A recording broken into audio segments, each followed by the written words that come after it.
Picture this. You're sat down in the middle of a bustling casino, engrossed in a high-stakes game of poker while the sounds of clinking chips and soft jazz fills the air. The dim lights cast a warm glow over the tables. Your focus shifts back to the game. You're all in.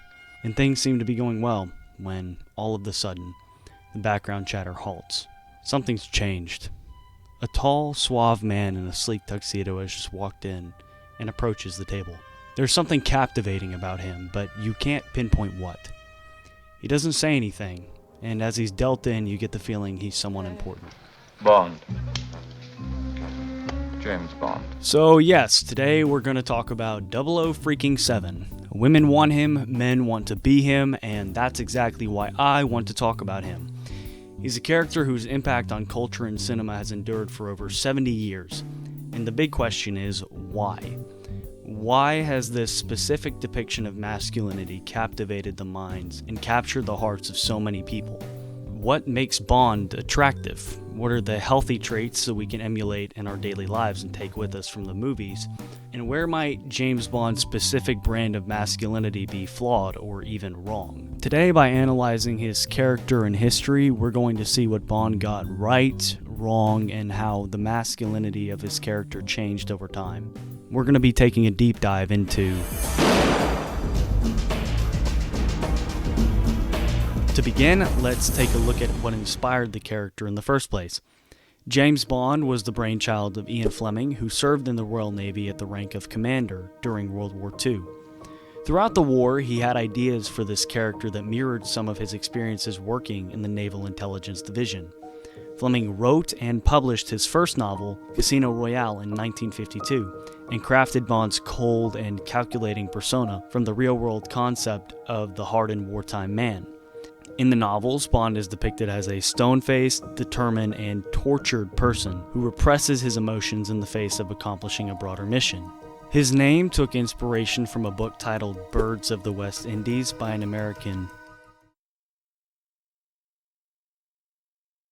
ornithologist named, well, James Bond. Fleming felt the name was short, unromantic, yet also masculine, perfectly embodying the qualities he sought for the hardened spy. Thus, the name of a bird expert became synonymous with one of the most iconic secret intelligence agents of all time. His nickname, 007, is a special code name used by the fictional secret intelligence service known as MI6. The code denotes a class of secret agents that are licensed to kill spies. The 00 prefix indicates that the agent has what is known as a legal license to kill on the line of duty. The number 7 is Bond's unique identifier within this elite group. After Fleming's first novel was published, his work eventually materialized into 12 novels and 2 short story collections, with a TV movie having been released in 1954. However, the character remained in obscurity for about 10 years after the release of his first novel, and in 1962, the persona of James Bond took a marked stride towards the character we know and love today. And the man who changed the game was Sean Connery. Beginning with the release of Dr. No, it was clear from the jump that the on-screen depiction of Bond was cooler, smoother, and was a hell of a lot more fun than what was depicted in the novels. Tell me, Miss Strange, do you play any other games? I mean, besides Chemin de Fer. Bond in the novels was portrayed as a completely stoic and humorless character. Author Anthony Horowitz, who wrote official James Bond novels after Ian Fleming's death, noted that in all of Fleming's stories, Bond has no sense of humor, telling only one joke in all 14 books. This lack of humor in the novels was something that both Connery and director Terrence Young noted whenever they began working on Dr. No. Connery himself even said that there was a lack of humor in Fleming's writing, and he saw Fleming as very bright, very erudite, and a real snob. All this to say, the changes that were made were welcome. The film was a huge hit, and Connery's portrayal became iconic for his masculine charm and quick wit. The shift towards injecting humor into the character of Bond was a conscious choice made by Connery and Young, and this addition of humor and wit made Bond not only more likable, but also helped make the violence in the film more palatable for the audiences at the time. Connery believed that audiences could acknowledge and accept the violence if it had a humorous quality to it, which was an important consideration during the 1960s when film censorship was more stringent. Moreover, Connery's version of Bond resonated with the 1960s audience due to its refreshing style. His portrayal incorporated impeccable style, strength, wit, and a light touch of tongue-in-cheek levity. And this combination was crucial in drawing audiences to the character. This shift away from the novels was instrumental in defining the cinematic James Bond that we have today, and it had a significant influence on the depiction of masculinity in the 60s. We were moving away from pure stoicism to more charismatic and wit. It was okay for a man to have more feelings than just pure stoicism and to keep your emotions hid deep inside.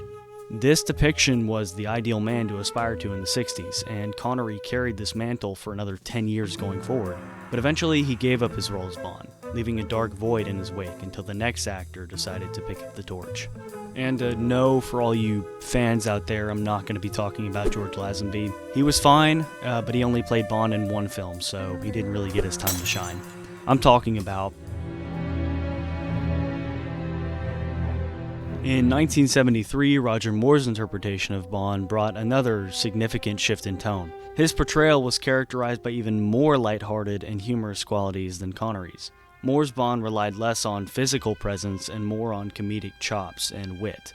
This approach resonated with the cultural shifts of the 1970s and 80s, coexisting with an evolution towards a less serious representation of masculinity. During Moore's tenure, Western societies were experiencing significant shifts in gender norms and expectations. The movements of the 1960s and 70s challenged traditional gender roles, advocating for equality and encouraging a reevaluation of what it means to be masculine. And in response, popular culture of the 1970s and 80s, especially abroad, began to reflect a broader, more diversified view of masculinity. Not always, of course. Don't get me wrong, I love myself some Indiana Jones. I'm allowing you to tag along. So why don't you give your mouth a rest? Okay, doll? Moore's Bond, with his emphasis on charm, humor, and wit over brute strength, resonated with these changing times. This Bond was less the untouchable, rugged hero of the Connery era, and a more suave, comedic figure who could navigate complex social situations with ease. But this approach also led to some criticism for the lack of depth and inclination towards the films being a little bit too campy. Can you swim? What happened next was almost a counter-reaction to how campy Moore's Bond was, and the next Bond was to take a slightly different approach. Timothy Dalton's portrayal in The Living Daylights and License to Kill shifted completely away from the campiness of Roger Moore and Sean Connery's Bond, and seemed to align itself more closely than ever with that of the portrayal in the novels. Dalton's Bond was more brooding and introspective, displaying a complex emotional depth that the other Bonds hadn't really showcased yet. His interpretation was a response to the changing cultural landscape of the 80s, which demanded more realistic and flawed heroes. While still leaving much in the way of emotional openness on the cutting room floor, Dalton's Bond was more grounded and gritty, often grappling with moral ambiguities, making him a more human character. This paved the way for the next Bond on my list, who seemingly meshed these previous two qualities together. Pierce Brosnan's Bond was a blend of Moore's charm and the seriousness of Dalton's character. Tailored for the post-Cold War era, Brosnan's portrayal was polished and sophisticated, fitting the post-technological and globalized world of the 90s. At this time, the cultural context had shifted once again. The Cold War had just ended, and the world was rapidly globalizing and becoming more interconnected, particularly with the rise of digital technology and the internet. The 1990s saw a revival of more traditional aspects of masculinity, but in a more polished and modern form. These Bond films reflected the sleek, corporate aesthetic of the 90s, yet there was plenty of the ruthless action that was a hallmark of the earlier movies. Brosnan's Bond navigated a world that was less about clear-cut, ideological battles of the Cold War and more about complex, global threats. This shift required a Bond who was both a charismatic gentleman and a decisive action hero, and Brosnan's portrayal was just that. Overall, he was well received for reinvigorating the franchise, and Brosnan's portrayal is many people's favorite. This brings us to the final evolution of James Bond thus far, Daniel Craig. Do I even need to say anything other than his name? He's widely considered one of the best and most iconic Bonds at this point. he brought a seriousness that hadn't been seen since Timothy Dalton's films. This portrayal was not only gritty, but also physically imposing and at the same time still nuanced. His Bond was more grounded and complex, showing more emotional vulnerability and depth while retaining the humor of the Connery era. Now the whole world's gonna know that you died scratching my balls. Craig's introduction as James Bond in Casino Royale marked a transformative era for the character. His portrayal brought a blend of physical intensity and emotional depth unseen in previous Bonds. He was rugged, emotionally complex, and vulnerable, showing a side of Bond that resonated with the 21st century's changing perspectives on masculinity. Bond wasn't just a skilled agent anymore, but a deeply human and tortured character, just like in the novels. He grappled with personal loss and had a lot of moral dilemmas to his character. Don't get me wrong though, he was still f***ing awesome.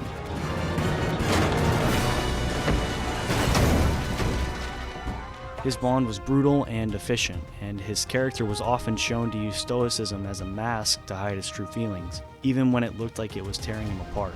This approach was reflective of a world grappling with complex global threats and moral ambiguities post-Cold War and post-9/11.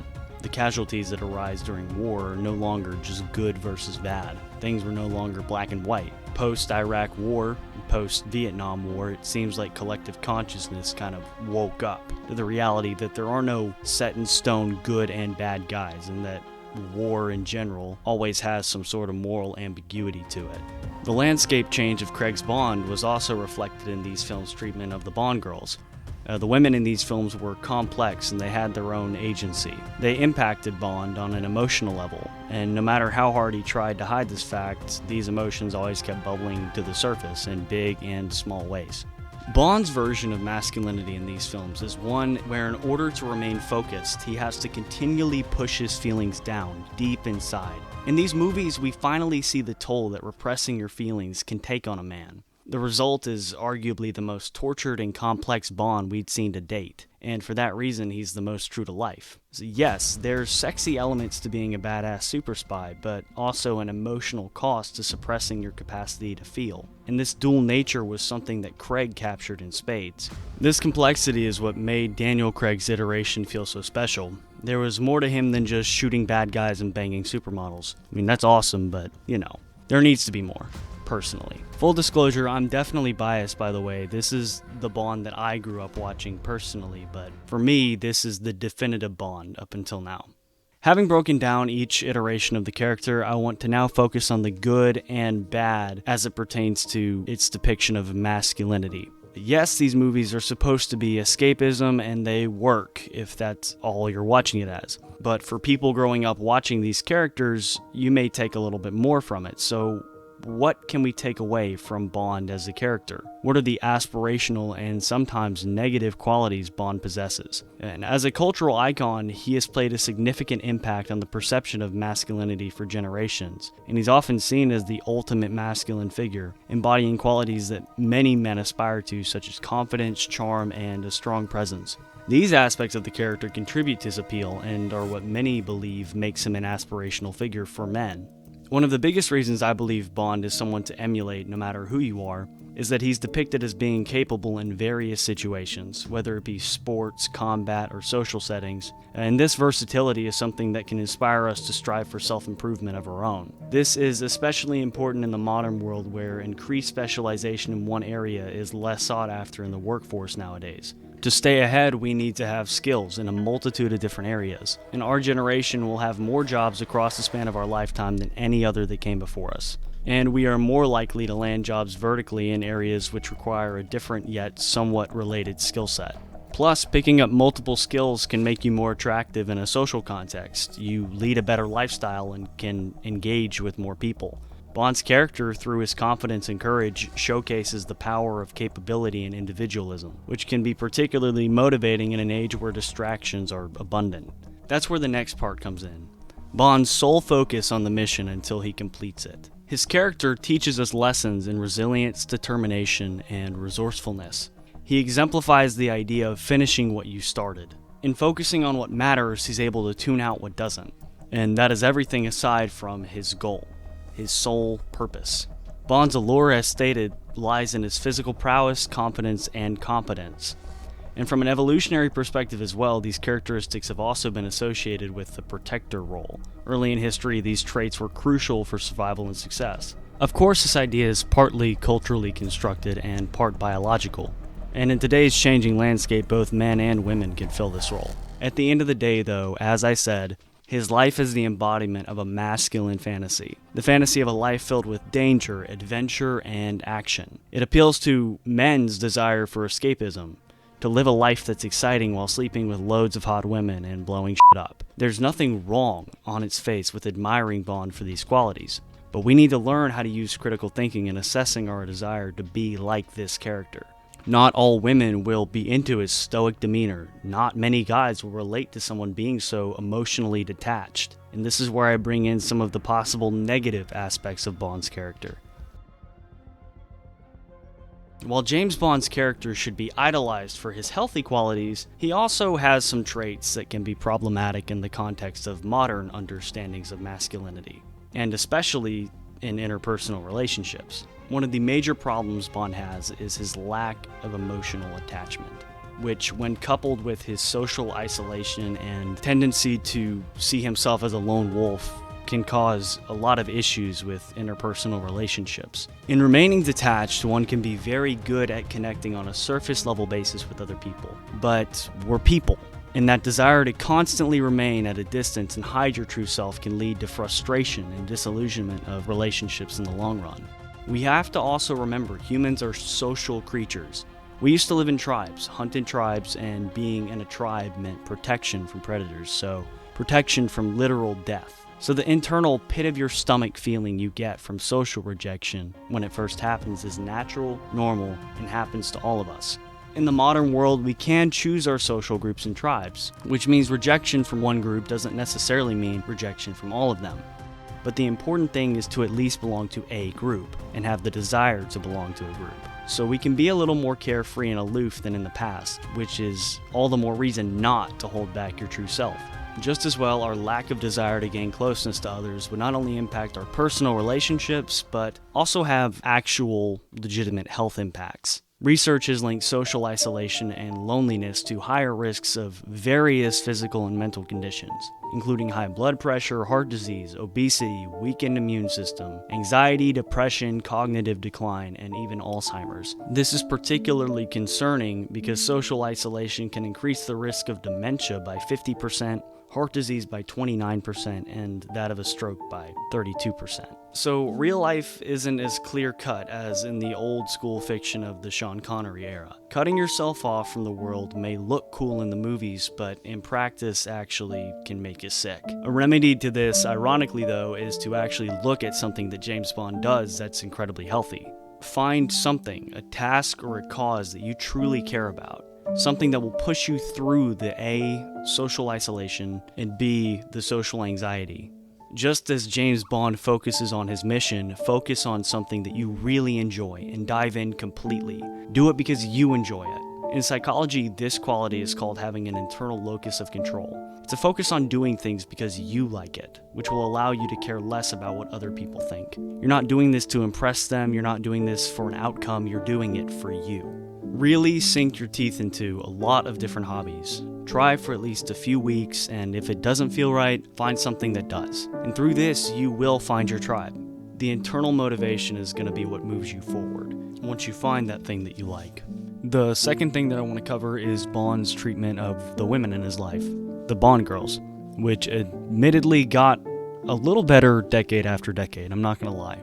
His character was created in an era with different social norms. Bond's treatment of women has often been critiqued for being objectifying and dismissive. However, as the character and the world evolved, so has this aspect of his persona. Vesper Lynd, for example, is a super complex character that almost matches Bond's charisma, and is actually one of the first times we actually see James Bond allow himself to be emotionally vulnerable. The whole story basically revolves around her. She is the crux of the plot, and is the driving force behind Bond's coldness and character shift. In the early portrayals, Bond often viewed women primarily as objects for desire, reflecting the less progressive attitudes of those times. This approach, while perhaps aligning with the era's cinematic norms, can be a little jarring to us, the modern audience. And it's not without its problems. It's crucial to recognize that it's a product of its time, a reflection of the social landscape when these stories were first told. 007 is here, sir. He'll see you in a minute. But like I said, the women in Bond's life have seen significant changes over time, particularly in the more recent films. Daniel Craig's Bond, for example, demonstrates a more nuanced approach to his treatment of women. While he kind of maintains the character's traditional charisma and allure, his interactions with women are portrayed with more depth. The women in these films are not just accessories to Bond's adventures, but they're complex characters with their own agency and storyline. This evolution mirrors a broader societal shift towards recognizing and portraying women as complete individuals, rather than just one-dimensional characters defined only by their relationship to the male protagonist. But I say all this to show you that James Bond isn't always the perfect role model, and when evaluating what aspects we should separate the metaphorical wheat from the chaff. And we shouldn't assume everything Bond does is worthy of praise. At the end of the day, he's a fictional character, and life is never as simple as these movies would like you to think. Not all women are attracted to the James Bond persona, and people are complicated beyond belief, but confidence can cover a lot of hurt, is what I'll say. And if you can build that confidence while recognizing the humanity of the people you're interested in, you've taken the right thing away from these movies. To cap this essay off, though, Bond is more a force for good than he is bad. There's something to be said for the amount of competence and confidence that he demonstrates. And throughout the generations, he's pushed us to strive towards the goals we put in place to become our best selves. His character not only embodies various aspects of masculinity across different eras and across cultures, but also serves as a reflection of the evolving nature of masculinity as a whole. Bond's journey from a rugged, stoic figure to a more emotionally complex and vulnerable individual mirrors the broader societal shift in how masculinity is and should be perceived and expressed. Over the decades, Bond's transformations have paralleled changes in cultural attitudes towards what's meant to be masculine, moving away from a singular, traditional archetype to a more multifaceted and nuanced understanding. This evolution in Bond's character shows the growing acknowledgement of the depth and diversity within the concept of masculinity itself, which showcases a transition from a focus on physical strength and stoicism and repressing your emotions to an appreciation of emotional intelligence and adaptability. The evolution of Bond's character highlights the growing need for depth and diversity in the concept of masculinity itself. It showcases a transition from a focus on physical strength and stoicism to an appreciation for emotional intelligence and vulnerability. So what, if anything, have we learned today? Strive to be better than you are now. That's the hurdle to jump. That's the goal to achieve. There are people that will accept you, flaws and all. And my goal in this essay was to, in essence, try and separate the good from the bad. And if we embrace the change, we can achieve the balance that's needed. This is how we become better, because if you do that, you've learned to stop letting others define your life for you.